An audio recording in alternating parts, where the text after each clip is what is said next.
네, 다음은 또 역시 총리께 질문을 하겠습니다. 총리님, 지난 내결위 회의 때 총리 산하의 코로나 블루, 요즘 코로나 우울이라고 하는데 TF를 신설하도록 제안했는데 기억하십니까?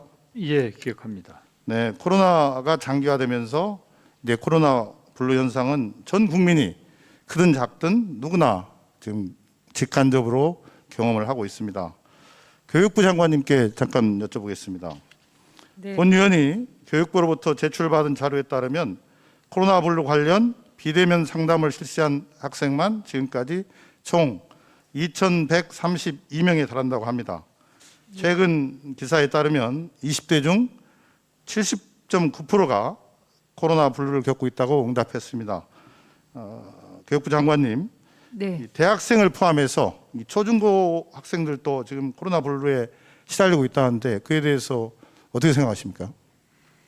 의원님 말씀하신 것처럼 이 기간이 길어지다 보니까 초중고 학생들뿐만 아니라 교직원들 사이에서도 심리적인 어려움을 겪고 있는 분들이 많이 계시고요. 저희가 그 학생들 이제 정신건강연구센터라든지 그 심리 전문가들하고 MOU를 맺어서 특별히 빠른 그 상담이나 치유가 필요한 학생들은 뭐 비대면으로라도 그런 지원들을 지금 하고 있고요.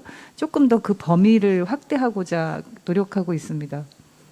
네, 그 총님 알다시피 이렇게 젊은층, 초중고 학생, 학부모는 물론이고 교사분 물론이거든요. 의료진, 자가격리자, 확진자, 또 그 가족들 포함해서 최소한 수백만 명의 국민들이 직간접으로 코로나 블루에 시달리고 있습니다. 코로나 블루는 이 취약계층에, 사회적 취약계층에 더 가혹한데요. 서울 강동구에서 의미 있는 조사를 해봤더니 취약계층에 대한 실태조사를 했더니 코로나19 이후에 여러 가지 어려움으로 자살 충동을 느끼는 분이 10.9%나 나왔습니다. 경제적으로 더 어려워지고 또 코로나 여파로 사회적 돌봄 서비스를 제대로 받지 못하고 있기 때문이라고 생각합니다. 또 지난 2월부터 이달 8월 초까지 국가 트라우마 센터 등에서 이루어진 코로나 관련 우울증 상담 건수가 약 37만 건에 달한다고 합니다. 총리님, 국민의 우울 정도가 이렇게 심각한데 그에 대해서 어떤 생각을 갖고 계십니까?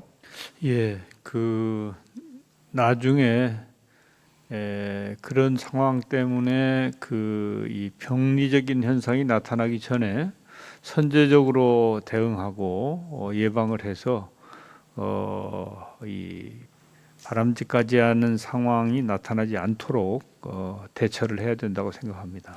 총리님, 하나 다행인 것은 지난 8월 14일 날 행정안전부가 중앙재난심리회복지원단을 신설했습니다. 예.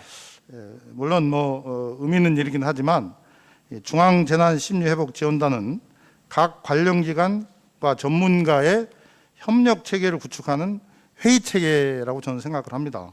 코로나 블루를 총괄하는 컨트롤 타워와는 거리가 멀다고 생각하고 지금 국민들은 이 코로나 블루에 대해서 정부가 좀 종합적으로 이런 대책을 좀 마련해서 내 삶이 코로나에 걸린 것도 또 코로나 때문에 여러 가지 걱정을 한 것도 문제가 있지만 그 이유를 좀 정부가 케어를 해주기를 바라고 있습니다. 아까 총리님 말씀하신 대로 정말 코로나 블루의 심각성을 인식해서 사전에 철저히 대비를 해달라는 거라고 저는 생각하고요. 그래서 최소한 총리 산하에 심리 지원단을 만들어서 정말 이 체계적이고 구체적으로 면밀하게 심리 회복 지원 방안을 논의해야 한다고 생각하는데 어떻습니까?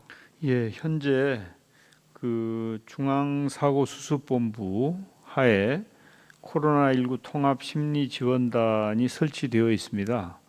그 심리 지원단이 이제 제 역할을 할 수 있도록 잘 챙겨보도록 하겠습니다. 네, 이런 코로나 블루와 관련해서 영국과 이탈리아에서는 국가 주도로 이미 후유증을 겪는 코로나19 회복자들을 위한 자활 프로그램을 시작했고 스페인은 치료 병원을 운영 중이라고 합니다. 이제 정부가 입법이나 또 예산 확보 등 필요하면 과감히 이 코로나 블루 대책을 저는 세워야 한다고 봅니다.